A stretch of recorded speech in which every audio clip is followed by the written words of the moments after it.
Peace Now. My name is Trudy Quaife. I'm a member of Bethlehem Neighbors for Peace. We're an organization of friends and neighbors. We've been advocating for peace and justice for over a decade. I'm your host today, and I'm joined by Susan DuBois. Hello. Thank you for being here, Susan. Sure, thanks for having me. I'd like to give you a little background about Susan. She's a longtime local activist. She's well known for her work on labor issues in the Capital Region. She's treasurer of the Solidarity Committee of the Capital Region, and she's known for all of her work for peace, justice, and a healthy planet. That's a lot. Could you tell us a little bit about how you became an activist, Susan? I don't know if I really ever decided to become an activist. I just sort of developed that way. And thinking about it, one of the things that was a really strong influence on me was two teachers that I had for social studies, one in junior high school and the other in 11th grade. And one of them was, the person in junior high school was very active in the peace movement, and that was in sort of a experimental program at Mercy College, actually, in Dobbs Ferry, that a group of middle schoolers were thrown into, and you know, it was really, really wonderful for me. It was a good educational experience on its own, but it made me question a lot of things and think about a lot of things. And then my 11th grade teacher probably came from a family that was strong in the labor movement, looking back on it now, and he was talking about the robber barons and, you know, the muckraking reporters and all that sort of thing, and I sort of homed in on that. And then when I went to college, it was in '71, and I got active in the peace movement there. So you're a lifelong activist? Pretty much, yeah. What are some of the issues that you've worked on in the past? Mainly the peace movement and the labor movement, and also some local issues in my own neighborhood. I've done a lot of, you know, just sort of the foot soldier work on local political campaigns, things like that. I've never been active in running for office or in planning a campaign particularly, but that sort of thing. The peace movement in a number of forms against nuclear weapons, and the Central America peace movement back in the 80s, and then the peace movements that have been going on in more recent years concerning the Middle East. And in the labor movement, I worked for the Environmental Conservation Department before I retired, and I was a member of the New York State Public Employees Federation, and I was a steward in that for a number of years, and then after I ceased being a steward, I still remained active in other capacities. Well, let's just talk a little bit more about some of the local issues you've worked on, and then I'd like to move on to NAFTA, which is really what we'd like to talk about here today. Okay. How about the post office closing? Oh, yeah. I'm active in the Delaware Area Neighborhood Association, which is a civic group. It's not a homeowners association. It's a civic group that's open to homeowners, renters, and business people in the city of Albany. Probably a lot of your viewers are familiar with the neighborhood associations in Albany. And DANA, the Delaware Area Neighborhood Association, is one of the more active ones. And a couple of years ago, the Postal Service announced that they were doing a study of post offices, and they were going to close a lot of them. And ours was one of the ones on the list, the post office on Delaware Avenue. And when they did finally announce that they were planning on closing it, we mounted this big campaign to get them to stop. And we just basically did everything. You know, we did a petition, we contacted members of Congress who were very responsive, actually, and we you know, got people out to go to the public meeting they had and so forth, but it was really to no avail. They wound up closing the post office. So Kathy Fahey, the council member for our part of town, discovered that you could appeal that kind of a decision to the Postal Regulatory Commission. So we proceeded to mount an appeal, and we wound up losing, but you know, we were not going to give up without a fight. And part of that was because services like the Postal Service, the post office, bank branches and so forth are so basic to just the day-to-day business of a community, where you can get to them in a city neighborhood without needing to drive. And that's one of the real strengths of some of Albany's neighborhoods, and that's something that the Delaware Area Neighborhood Association has really tried to maintain in our neighborhood, is that it's a place where there are local businesses, and it's a place where you can get by without a car, or, you know, with limited use of a car. You might have one car in a family instead of two. It's really an environmentally beneficial type of a setting for somebody if they can get by without using as much fossil fuel. And it's also a use of existing buildings without building new sprawl and so forth. So keeping that type of function going in a neighborhood, I think, is important. Yeah. The other thing about what happened with the post office is that the Postal Service is an example of how governments, the federal government and the state government, have been trying to privatize things that were public services. The Postal Service at one time was a cabinet department, and then it became the Postal Service, and now there's a big controversy where the Postal Service is sort of farming its work out to Staples, and there's a boycott of Staples on over that right now. But it basically is taking what were, you know, jobs in which you wouldn't get wealthy, but in which you could support a family, and taking the work and shifting it to minimum wage, no benefits, part-time types of work situations. Right. We could probably spend a half an hour talking about just those issues. I don't think most people even have begun to understand what it would mean to lose their local post offices. To lose their local post offices, and also the other things that are being privatized. Yeah. And when it's privatized, the profit motive comes in there, and corners are cut on pay and things like that, but other things as well. And sometimes you don't save money. I mean, the Public Employees Federation has looked at that with respect to, I think it was the New York State Transportation Department. Well, why don't we move on to talk about NAFTA? Okay. And could you start by telling us a little bit about what NAFTA is and why you're concerned about it? NAFTA is the North American Free Trade Agreement, and it's an agreement among the United States, Mexico, and Canada that came into effect in early 1994.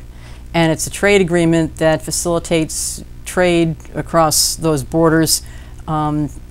It gives investors a lot of rights. It's one of the agreements that allows investors to sue if they feel that a requirement in another country is interfering with their ability to make a profit, basically. It also is something that allows goods and money to flow across borders freely, but as we've seen, particularly with Mexico, the people who make those things are facing increasing obstacles to getting across the borders. There was an earlier free trade agreement with Canada that was very controversial in Canada. I think this was in the late 80s and early 90s, and that received very little coverage in the States here.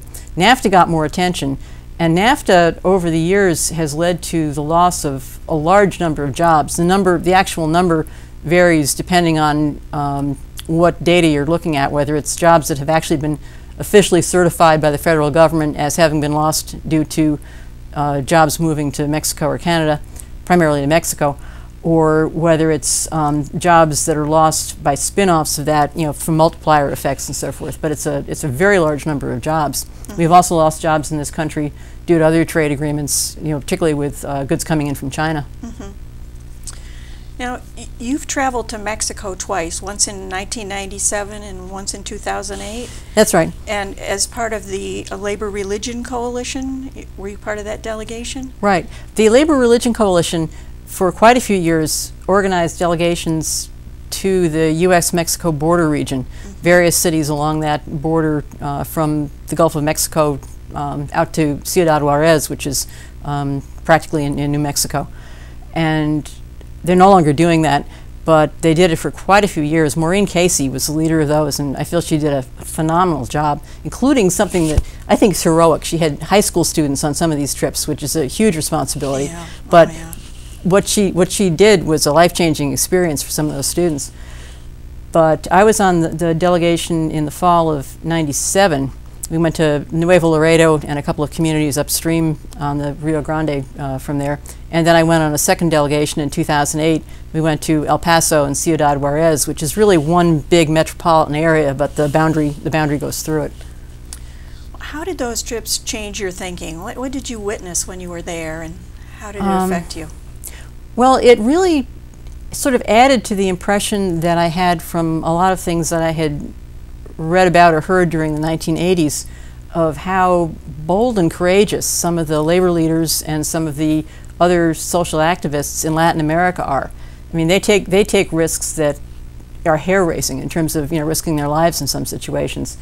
And to me, that's always been kind of an inspiration, you know, looking at it in terms of, well, you know, if I do this, I might get somebody angry at me, or I might get criticized at my job or something like that. But nobody's going to shoot me. Nobody's going to kill my kid or something like that. And just seeing what they were facing and what they were able to do, has kind of been a challenge to me. The other thing is, the two trips were two very different experiences. We were in Mexico much more of the time on the first trip in '97, partly because by 2008 it had become pretty dangerous to be in Ciudad Juarez, so we didn't stay there at night. We were in Texas during the night.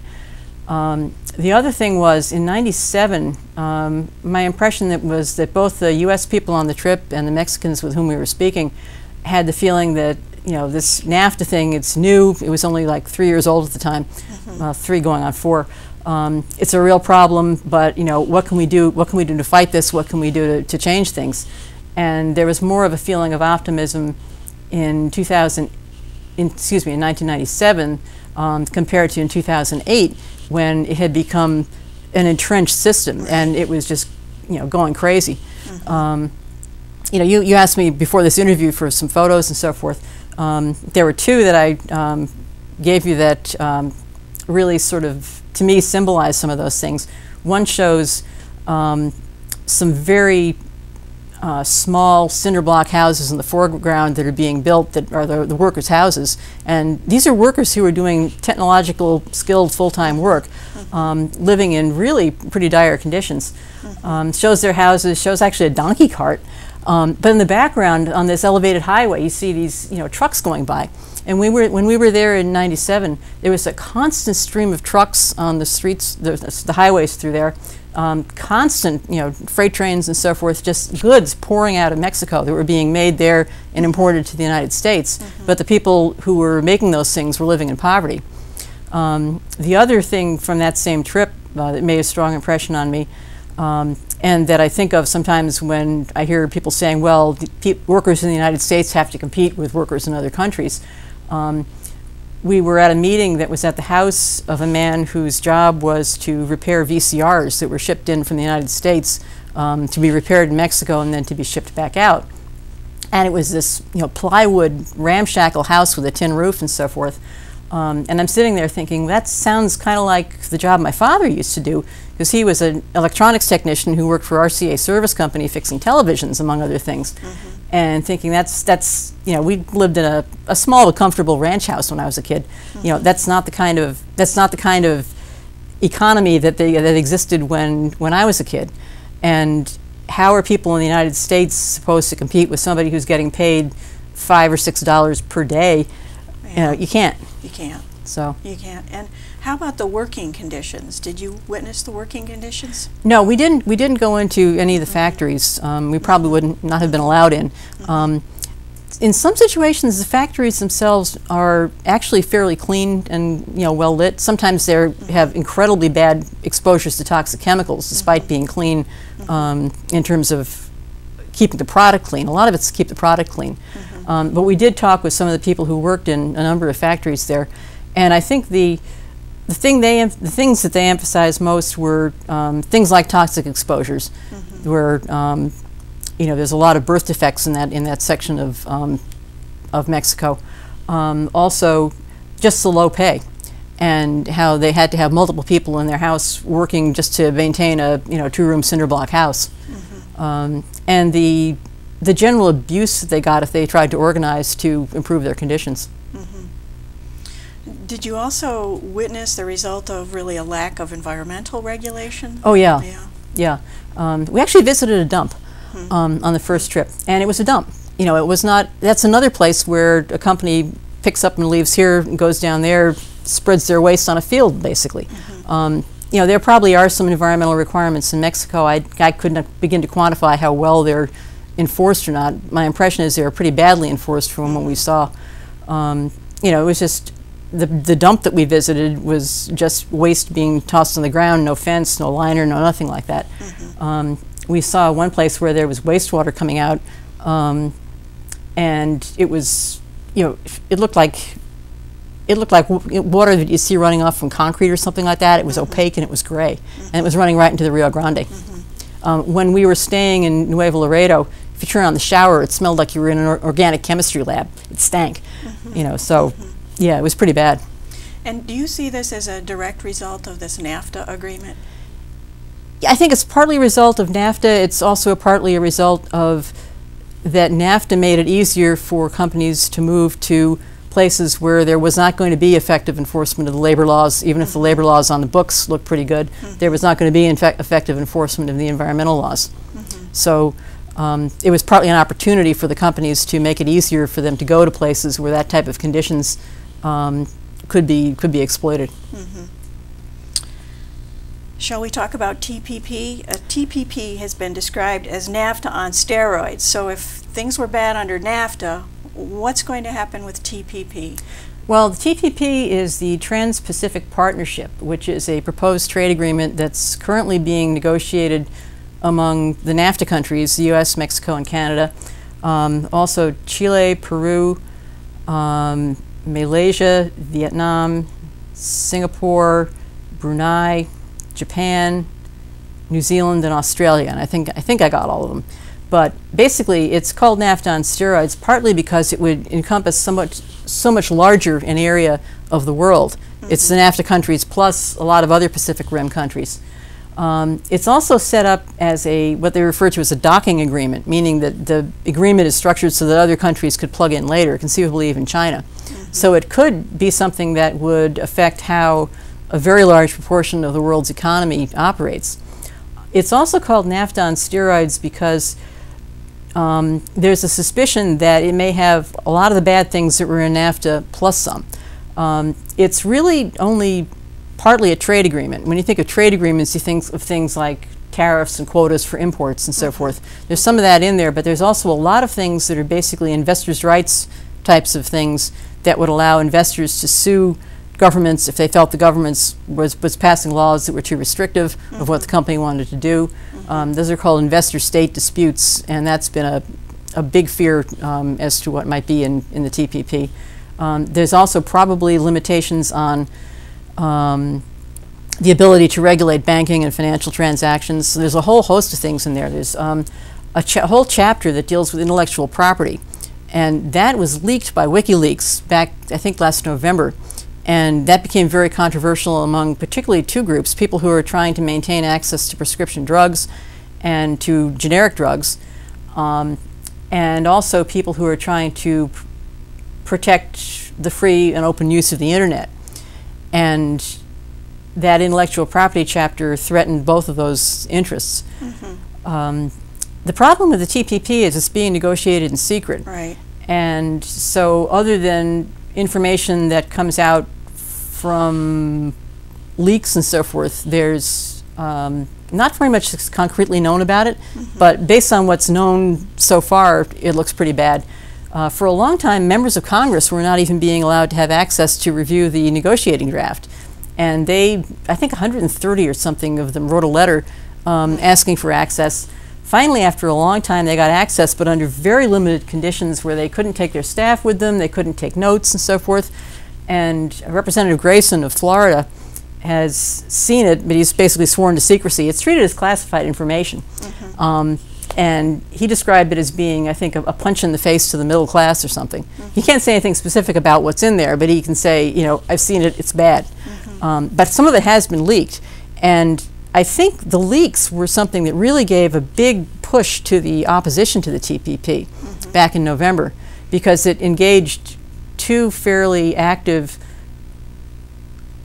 groups of organizations and individuals who I think in the past have not focused that much on trade. The labor movement has been the sector that's focused on trade the most, in my opinion. But it brought in the internet people and the access to generic drugs aspect of it, you know, healthcare interests as well. We only have about 7 or 8 minutes left at this point, but I think we should continue to talk about TPP here for a few more minutes. Where do we stand with it now? It's secret. We don't really know what stage it's at. We don't know what exactly is in the draft. We've had to rely on WikiLeaks for the information that we've gotten. How can we fight something like that, and where do you think we stand now? Actually, I think the fight has been fairly successful, which is Okay. surprising to me. I was involved in trying to block the Colombia, Panama, and Korea free trade agreements a number of years ago that did get eventually passed. And when I saw the TPP come around, I thought, do I really even want to get involved in this? And then I decided I would, partly thanks to Alice Brody, actually. She had a number of us over and we were talking about it and talking on Skype with somebody who's actively organizing against it. And I said to myself, okay, well, let's at least do something. So I got involved in some of the opposition that was already up and running. And what happened was, I think there was a perfect storm of things back in November, with the WikiLeaks thing that came out with the intellectual property chapter, and also a large number of members of Congress, both Democrats and also some Republicans, both of the representatives from this area, Representative Tonko and Representative Gibson, signed letters to President Obama saying we don't want to have a expedited approval process for this Trans-Pacific Partnership or for the Transatlantic Free Trade Agreement, which is also being negotiated, which is a whole other thing like that. I was going to say kettle of fish, and I wasn't sure if kettle of fish or can of worms was a better expression. But both of those things happened almost simultaneously. And I think what happened was there were people who, like me, were saying, can we even really do this? Who saw other groups coming in and starting to oppose it, and who saw Congress starting to oppose this expedited process. And it brought a lot of energy into it. And there were, leafleting events. This leaflet here was from some leafleting we did last winter. The Communication Workers of America did a whole series of press conferences, and there was a lot of publicity put into it. And it was specifically around this expedited process. It's called Fast Track, and it's basically a legislative process in Congress that would allow the Trans-Pacific Partnership Trade Agreement or the Transatlantic Free Trade Agreement to be railroaded through, hence the name Fast Track, with very limited debate and no ability to make amendments. And that was something that was offensive to legislators on both sides of the aisles for different reasons. Some of the people on the right see it as a threat to U.S. sovereignty. So, there's been a lot of pushback on that. President Obama, even though he ran on a position back in 2008 of saying, he saw a lot of problems with NAFTA, he was going to negotiate NAFTA, he just didn't like the idea of a Colombia Free Trade Agreement. Once he got into office, he completely switched. He pushed through the Colombia Free Trade Agreement, and now he's doing NAFTA on steroids. But he's gotten a lot of pushback from both Democrats and Republicans on it. The Fast Track legislation, which was introduced in January, is stalled. It's not going anywhere. That's promising. The TPP negotiations are also stalled, partly because the countries, it's a very disparate group of countries. They have different things they want to get out of it. They're unable to come to an agreement. And the countries dealing with the U.S. don't want to give up any of their bargaining chips unless they know it's going to go through.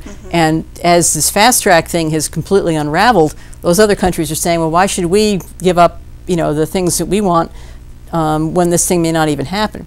So that's been the strategy, is to push Congress to not allow a fast track process and just put the brakes on and say, no, we really need to look at this and see just how bad it is. It sounds like it could really be devastating for many areas of the world. But what can people who are watching today, what should they do? How can they learn more about this? How can they find out what they need to know? And how can they get involved? Well, I think one thing to do would be just to look for information on it. The press, the mainstream press in the United States has not been covering this hardly at all. And it's a very important issue, and they're ignoring it. Public Citizen's Trade Watch website is a really good source for detailed information on the TPP, the Atlantic Free Trade Agreement, and all the other free trade agreements. They're www.tradewatch.org. It's all one word, TradeWatch. There's also a website called Flush the TPP, obvious pun. And I think another one called Stop the TPP. The Electronic Frontier Foundation, I think they may be, I'm not sure, EFF.org has some good information on that aspect. Locally, if somebody wanted to call me, they could. My number is 518-465-9646, and I can try to put you in touch with some of the local groups that are working on that. I was trying to think of some local websites. The Solidarity Committee of the Capital District has been quite involved in this, and we have things on our in our newsletter. We have a not a website, a Facebook page, right. Which has not been very active, but you know, that would be a place to look too. Well, let's talk a little bit about the Solidarity Committee while we're on that. You've been, I know they had recently celebrated their 30th anniversaries. I know you're a long-term member of that. How have they been involved in the Capital Region? What kinds of work do they do with labor issues? Well, the Solidarity Committee of the Capital District is a grassroots labor and economic justice group. It's an independent organization. Most of the people involved in it have some labor union connection. They are or were members of a labor union, or they worked for a labor union, but not all. Some have other backgrounds, but they are interested in the same issues. The Solidarity Committee started about 30 years ago as a strike support committee during the Greyhound strike, and it's kept on going. We publish a monthly newsletter called Solidarity Notes, and a lot of what we do is to publicize what's going on in labor and to encourage mutual support, to get people from a variety of unions and organizations to come out and support a union if they're, you know, trying to rally for a better contract, or if they're trying to get recognition of their union at a workplace, things of that nature. I think I recently saw a picture of you at a protest at GE in Fort Edward. Was that a Solidarity sponsored event? It wasn't sponsored. That was primarily United Electrical Workers Local 332, UE Local 332. But the Solidarity Committee offered support in terms of publicizing it and helping to get people out to it. That's a lot of what we do, is we offer support to unions to spread the word about things where they want to get a crowd out. And so, how are they doing with that? Is GE still planning to close? Yes, my understanding they are still planning to close that. They extended the schedule a little bit, but I think it's still going to close, which is, you know, another case of the companies basically abandoning their long-term workers, abandoning a community. I believe they're moving a lot of that work to Florida to a lower wage plant. We just seem to see this over and over again. Yeah. And that's part of the big picture also. When people talk about local budgets and so forth, when they talk about you know, difficulty in finding jobs, a lot of it is because of these big macro level things that are going on, like the trade agreements, like vast amounts of money being spent on war instead of being spent on local needs, you know, mundane stuff like repairing the roads and we don't have money for that. Yeah, staffing the schools. Right. We have less than 2 minutes, but I wonder if you could just tell us a little bit about what issues you think you'll be working on in the future. That's a hard one to say, because it depends what happens in the future. Yeah. I will probably stay working on some similar issues to what I've been working on in the past. I've found that some of these things are very, very long term. I mean, NAFTA has been in place for 20 years. And the amount of information that's out there in the press and in the mainstream and so forth on some of these things is very limited. So in order to really work on it and to feel for me like I'm coming from a place where I sort of know what I'm doing and feel confident in what I'm saying, it takes a lot of reading and a lot of looking into things. Right. So then that takes time, and it's something where I've build a familiarity with some of these areas, so I may stay working on some very similar things. You don't think they're going to go away right away? You know, I wish they would. You know, I really wish Obama had done what he said he was going to do and come in and put in a NAFTA that, you know, prioritized environmental protection, that prioritized workers' rights and so forth. You know, we might not be having any of this discussion about TPP at all. I think a lot of people are really disappointed. Yeah. Well, thank you so much for joining me here today, Susan. It's been a pleasure. Okay, thank you for having me. And thank you all for joining us. And I hope you'll join us for future shows where we'll be talking more about hydrofracking and the oil trains going through Albany. We'll talk about how war has affected our local and national economies and much more. Thank you.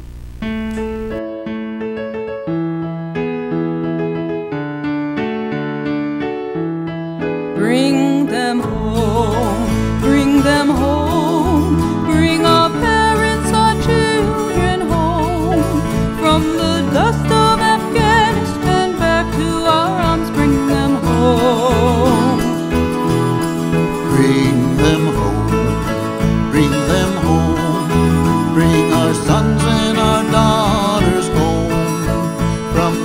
ghettos of Baghdad back to our arms.